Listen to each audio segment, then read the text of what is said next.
Binigyang diin ni Pangulong Ferdinand Marcos Jr.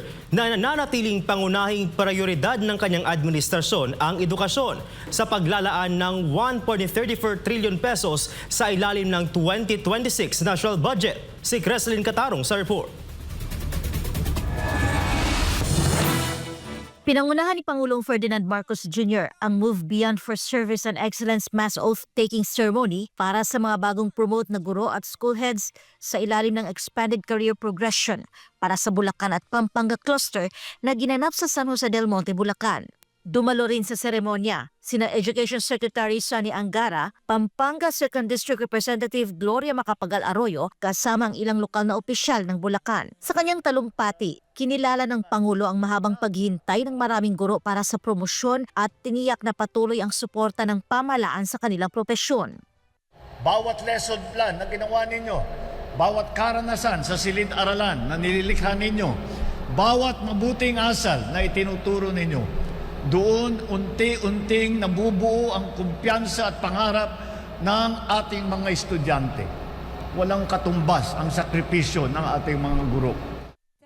Ang seremonya anya sa Bulacan ang ikatlong oath-taking sa ilalim ng Expanded Career Progression System, kasunod ng mga naunang ginanap sa Ilocos Norte at National Capital Region. Binigyang diin ni Marcos na ang tunay na sukatan ng pag-unlad ng bansa ay nakasalalay sa kinabukasang inihahanda para sa kabataan at mahalagang papel dito ang ginagampanan ng mga guro. Bilang patunay ng prioridad sa sektor ng edukasyon, inihayag ng Pangulo na naglaan ng pamahalaan ng mahigit 1.34 trilyong piso para sa edukasyon ngayong taon, katumbas ng higit 4% ng kabuuang ekonomiya ng bansa. Bukod dito, inilunsad din ang Yaman ng Kalusugan Program o Yakap Caravan na naglalayong ilapit sa mga guro ang serbisyong medikal tulad ng libreng laboratory tests, konsultasyon, gamot at iba pang health services. Naipamahagi na rin ang Service Recognition Incentive para sa nakaraang taon. Naibigay na rin ang 10,000 pisong teaching allowance para sa school year 2025 to 2026 at 7,000 medical allowance simula noong 2025. Patuloy din ang pagbubukas ng mas maraming senior positions upang mapalawak ang oportunidad sa promosyon sa ilalim ng Expanded Career Progression. Teach not only knowledge, but empathy. Not only skills, but character.